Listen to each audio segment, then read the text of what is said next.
Will Jalen Green have a year 3 leap this season? Is that even a real thing where players actually get better in their third year? I'm going to talk about that in this video and more. Tap in, enjoy. The Rockets Chop Shop is your one-stop shop for all your basketball needs, for highlights, analysis, podcasts. We do it all here at the Rockets Chop Shop. Make sure you hit the like button on the videos that you watch if you enjoy them. Hit the subscribe button to get notifications from all the great drops that we have on the channel. Also, you can visit the Chop Shop merch store and get you some of the swaggiest gear in the Houston Rockets kingdom. And if you want, you can always support the channel directly through donation. And if you want, you can support us through our partnerships with our sponsors. The Rockets Chop Shop is made by fans, for fans, and we're going to keep rocking and keep dropping that heat. I'm feeling those.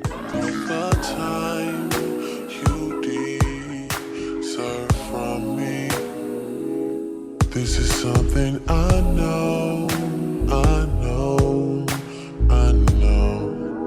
So is the year 3 leap a thing, and is Jalen Green going to have one? That is a question that has come up over this summer. We are seeing him in open runs and Team USA Select Team, working out, flooding social media with a lot of videos, more videos than we've seen from him probably his whole career.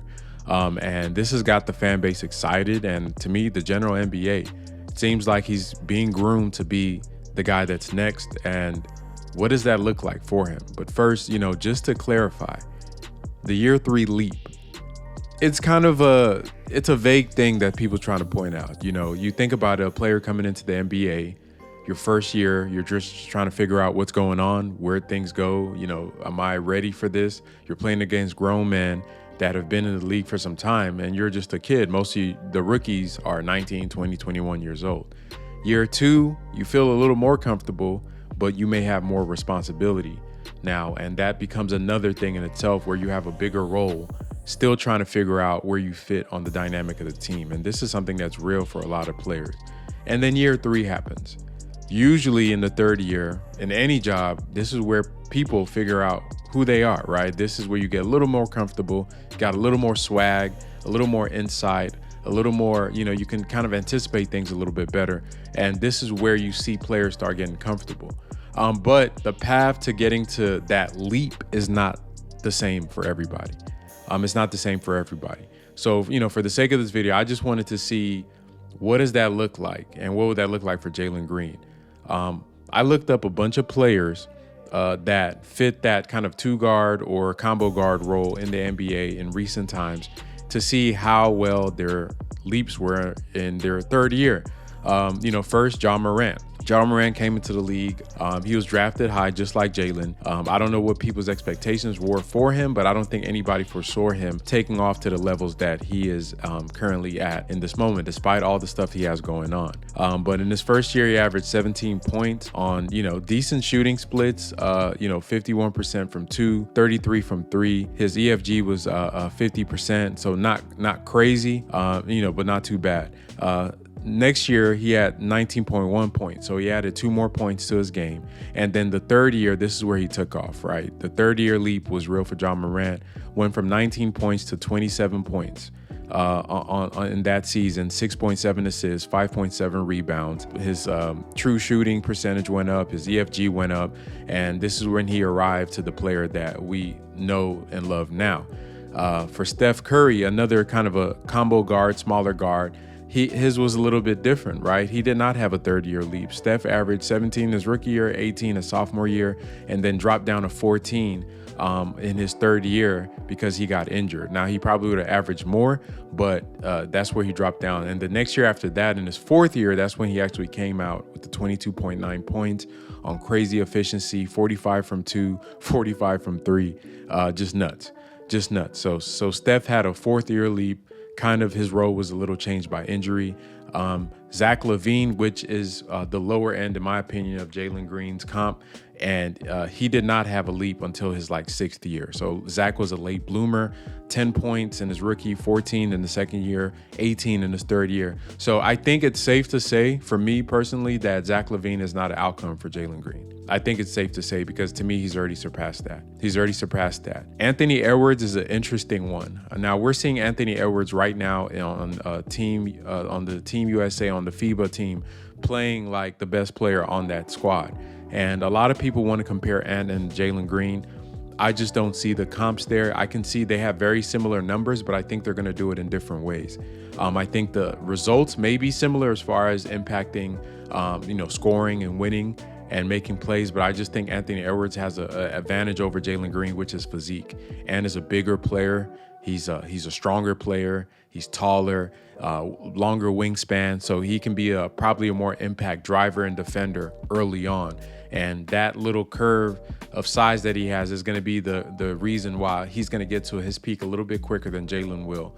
But I think at the end of the day, if Jalen keeps growing, he can get to the same level, just not in his third year. But Ant, 24 points in his third year, coming from 21. So I think as far as results-wise, they'll probably have similar scoring outputs. There are a lot of similarities between their game.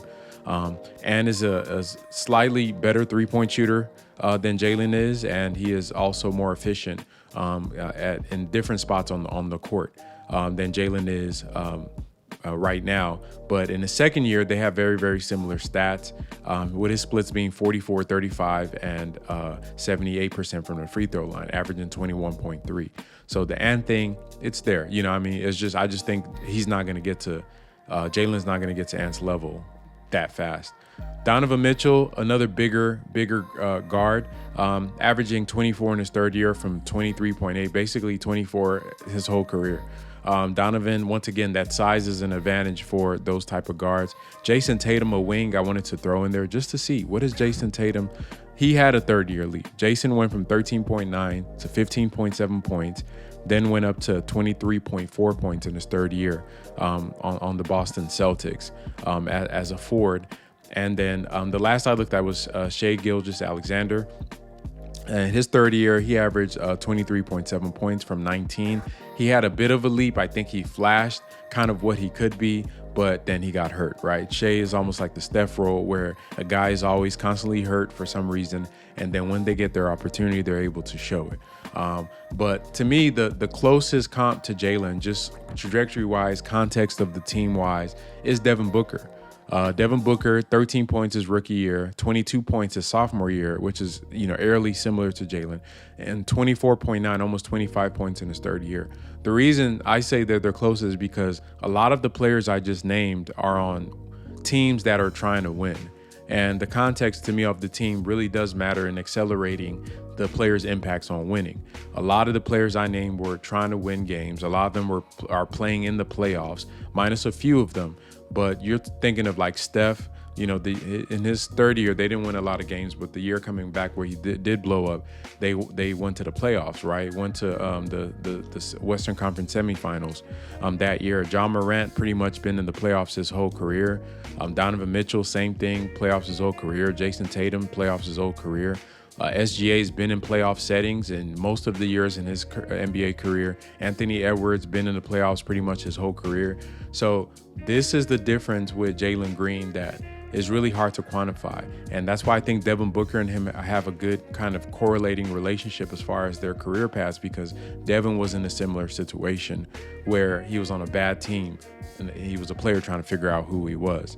But him and Jalen are not really similar in how they play, but it's really just their career trajectories. In Devin's third year, 43% on the field goals, and he was shooting 46 from twos, and decent three-point shooter, 38% from three.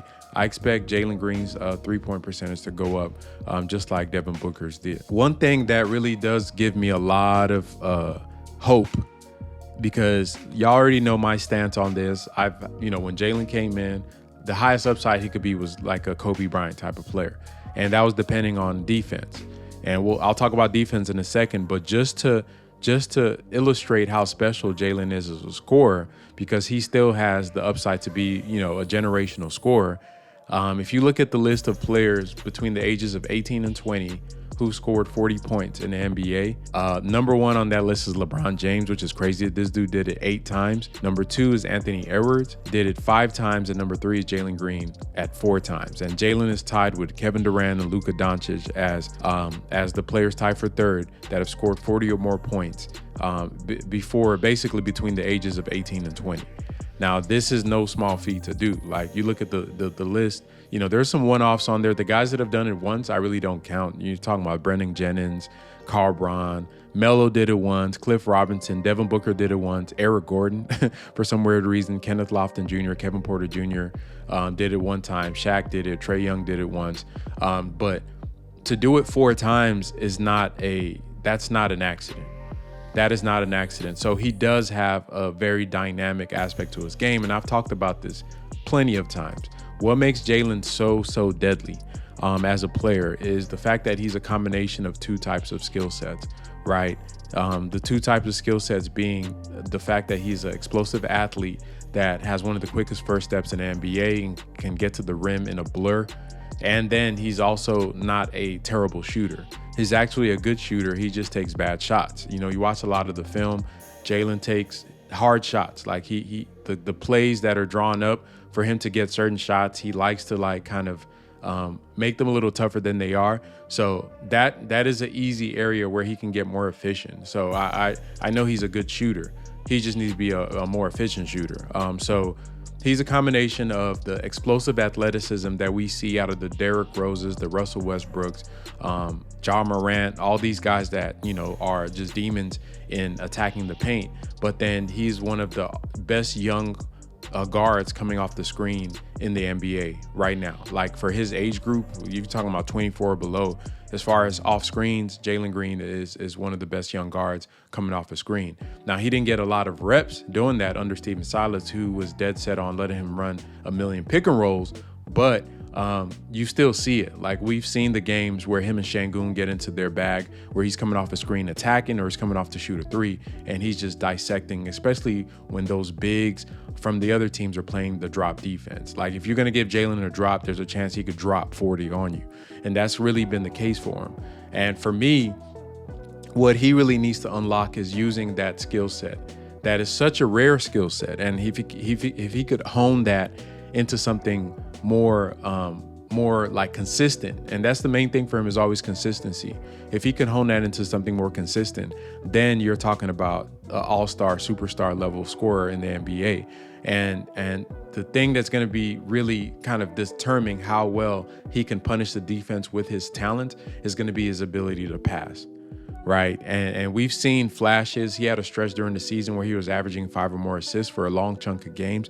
He has some beautiful passes. Like you could see he knows the game. It's just the consistency is an issue. And you would, attribute that to age and lack of experience and awareness. And you want all those things to go up. In a previous video I had done for Jalen and for the entire team, kind of looking at what are things that these guys need to work on to really unlock themselves. For him, it was getting to the free throw line more through his drives. And then from his drives, opening up your game. That first step needs to be, that's the butter to his bread. Get to the free throw line. Like keep driving, drive. And he needs to drive some more, because when he's driving to the basket, what are you doing? You're collapsing the defense. What does that open up? Shots for your teammates. What does that open up? Guys are going to foul you. For the amount of drives that he has, Jalen is one of the most fouled players, if not in the NBA, on a drive-by-drive basis. And if he would just drive a few more times a game, like he could average 25 points just off of that. And you guys can see that in my last video, talking about, what the Rockets team could look like, because I pointed that out. Driving to the basket is really the key for him, because he's one of the most fouled players getting to the when he drives in the NBA, like right now, not even year 3. I'm talking about from this season. He was one of the most fouled players when he drove to the basket, because guys can't stay in front of him.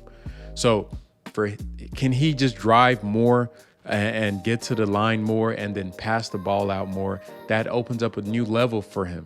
And you start thinking about, what does that type of player look like? Well, if you start driving more, guess what? The defense has to cheat inside. Then you open up that 3-pointer. So that efficiency I'm talking about with the shooting is really would be a byproduct of his ability to punish the defense in the paint. And then you put them in that bind.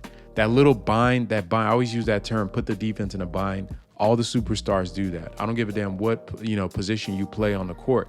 If you can make the defense have to do a choice, whereas you're damned if you do, damned if you don't, you're a superstar, right?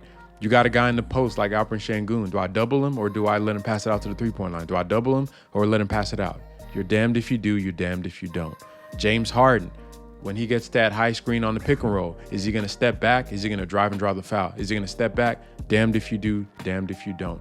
Hakeem Olajuwon, in the post, what are you going to do? You're going to let him cook your big man and drop 40 on his head, or you're going to let him pass it out to these shooters in the corners and around the court? Damned if you do, damned if you don't. Steph Curry, do I trap him? Oh, no, you're going to trap him, so he's going to pass it to Draymond, who's going to get an open shot or a layup for a teammate. Damned if that's the conundrum that these type of players put you in. And for Jalen and for all our guys, they need to learn how to put defenses in a bind. And for him to do that, it's going to be really, really predicated on how well he can get to that free throw line. And then once the defense has been beat terribly from him driving to the basket, then start dishing it off and getting those passes to the corners, to the slot where you have those shooters there. And then if the defense tries to close that hard, now you got the defense in chaos, where then he could not only drive, kick it out to a teammate, that teammate attacks a closeout, he could then reposition and get also open shots, which is a great way to get your three-point percentage and efficiency up. So that's going to be really, really important for him to do. And then lastly for Jalen is going to be that defense, right? And I'm trying to build him up to be the best player that he can be. I'm greedy. I want it all, right? I want it all. Like, I want him to be the best player he can be, and for him to really unlock that extra level. Now, for him, if he can do the driving, the passing, the scoring, and then you add the defense, then you're entering rare area here. And I'm not gonna say this is something that I think he's gonna do. This is something I hope he's gonna do. But the defense. Now, Jalen as a defender is not a terrible defender, right? As people would have you believe. I've said this before. When it comes to just defense in a vacuum, man on man, he's actually good, right? If you look at from Synergy, his ratings for the different type of defensive plays, based on the most frequent, number one being pick and roll ball handler. So he's, a lot of teams run pick and rolls, and he's a below average pick and roll ball handler. They have him ranked at 29%, which isn't great, right? It's not terrible being that low, but it's not great. You know what I mean? So that's being below average in the pick and roll. What does that mean? That means that the pick and roll is a weakness for him because it's a team defense, right? Remember what I said, in a vacuum, when it's just mano a mano, he can do his thing. So pick and roll ball handler, he is below average because he has to what do you have to do when you're guarding a pick and roll ball handler? Navigate screens. You know what I mean? When that big man comes in screens, don't get wiped out, then fighting back, having that effort to go over the top or under wherever you're going on that screen to try to challenge the shot or get in position to stop a drive. He's terrible at that, right? Him, Kevin Porter, all our guys are pretty bad at doing that.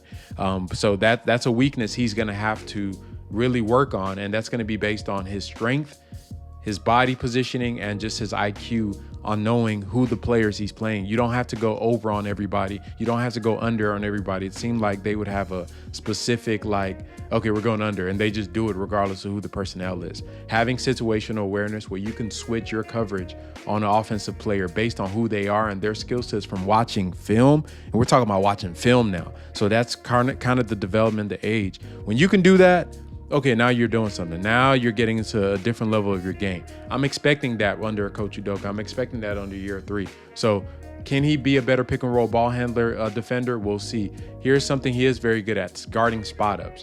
So spot ups are once again, in a vacuum. That's a spot up shooter, whether it's him contesting on threes, using his athleticism to try to deter the shot, or being able to go in and help a teammate and recovering back with speed. That's something he's really, really well. He does really well. He's ranked very good on Synergy in doing that, and 67% percentile in the league, which is above average for that. He's also good on guarding handoffs. So these are DHOs. A lot of them are going to be just players that he can go under on. A lot of times when he does have to fight over a screen on a handoff, he does get lost. But he's 57th percentile, so he's slightly above average on those handoffs. When he has to come off a screen, so these are off screen plays, any type of screens, whether it's screens on a handoff, screens, he is below average, 29th percentile on that. Just like the pick and roll ball handler, once again, coming off of multiple screens, those are where you have to read the defense, right? You have to switch sometimes. Are you going to switch? Are you going to scramble to another assignment? All those type of plays he struggles on. And then for post-ups, obviously, he is below average. That's a size thing. That's going to come with more age and more stronger physique. And then here's where he's one of the best young players in isolation, right? In isolation, Jalen Green is one, especially guarding on the perimeter, especially guarding guards, other guards, one down twos. He is one of the better guard defenders in the NBA right now. So all of that tells me that he has the ability. He has the want to in some moments, not all. That's something that's also I'm gonna have to see from him. But he has the ability, the physicality, and the athleticism to be able to be an elite defender. All it's really gonna take for him is to grasp the team concept of defense. And what does that come with? That comes with watching film. That comes with understanding personnel. That comes with situational awareness. Is that in him? I don't know. I don't know what type of defensive mind he is. How does he see the game on that court? That's going to be something that's going to be interesting for me to see. Now, how does that translate to his year 3 leap? All these things I just said. Well, you think about it. If he can have a more efficient year where he can score more efficiently, impact the team more with his scoring, not just scoring because he got hot and hit 8 threes in a game. Those are meaningless scoring. Like, not that you could win a game, a guy goes off for 10 threes, right? Those are just blips, right? That just happens. Cool. You need something that you can hang your hat on every single night. What is your thing, right? What is the thing that you do that no matter what the defense does, they're screwed? And for him, it's going to be getting to the basket, and that's going to be on drives. That will open up his world. So my year 3 leap for Jalen is the combination of him with his size, adding more weight, adding more strength, and getting to the basket, finishing at the basket, drawing fouls. And then from there, once the defense is so focused on him getting to the basket and getting to the line, now you're picking them apart with the passes. That's the leap I'm going to see. And I think if he does that and improves his situational awareness on defense by watching film and doing other things, the whole world is opened up for him. Then you're talking about an all-star, superstar level player. And honestly, it's not that hard to do for him. I'm not talking about us, but I'm talking about for him as a player, because if you look at his game, all of it is right there. It's just that one little step.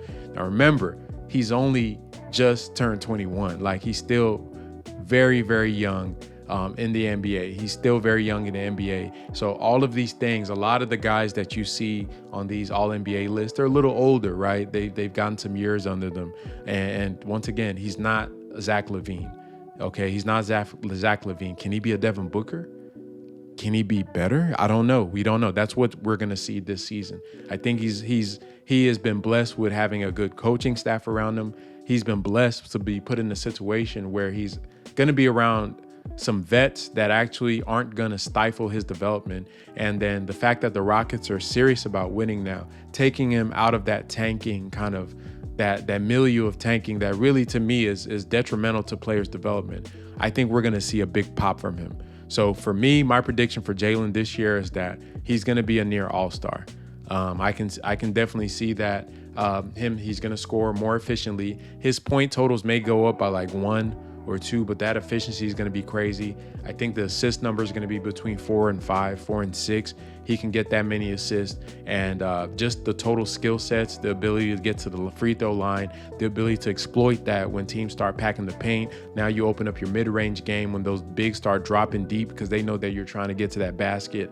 That mid-range is going to open up. That three-pointer is going to open up because that guard that's guarding you when Şengün comes and sets that screen is going to be scared. He's going to go under because he doesn't want to get beat to the basket. Guess what? Now you're coming off having wide open threes. Then guess what? If he wants to take it to the next level, this might be in year 4 or 5 when they start trapping that joker and he's kicking it out to that rolling big man, that Şengün in that short roll, and then you kicking it out to Jabari and Fred and all these guys spotting up for threes.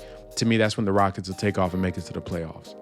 When you have one of those type of players on your team, it sets the standard. He is our best shot at this moment to have one of those type of players on our team. He is our best shot. As much as I love all the other players, Jabari can be a superstar. He's a few years away. Şengün can be all NBA. He's a shot away and a good defense away. The best chance the Rockets have in this coming season to having one of those guys is Jalen Green. So that's what I think that he's gonna have to do to show us that he has that leap. And when the Rockets start winning, then the respect from the NBA comes in, where people will say, okay, they got a guy down there. He's been groomed for it. They are grooming him for it. Can he step into that door? Can you step into that opportunity that the NBA, the Rockets, that his life has presented him? It's going to be up to him. So far, he's been passing all the tests. All the words you hear from people talking about him is that he is serious and he is business this year. He's about his business. So let's just hope for our sake as a Rockets franchise, as a fan base, that he translates that into the regular season. But y'all let me know, what do y'all think? Is Jalen Green going to have a year 3 leap? Do you see him struggling or kind of taking a step back? I think he's going to have a leap. I think it's really easy for him to do because he's already flashed so much. He just needs to put it together more consistently. Y'all let me know in the comments. Keep rocking with the Chop Shop. Keep supporting us. Hit the like button on this video if you stayed to hear me say this, and hit the subscribe if you're new to the channel. We're going to keep dropping that fire.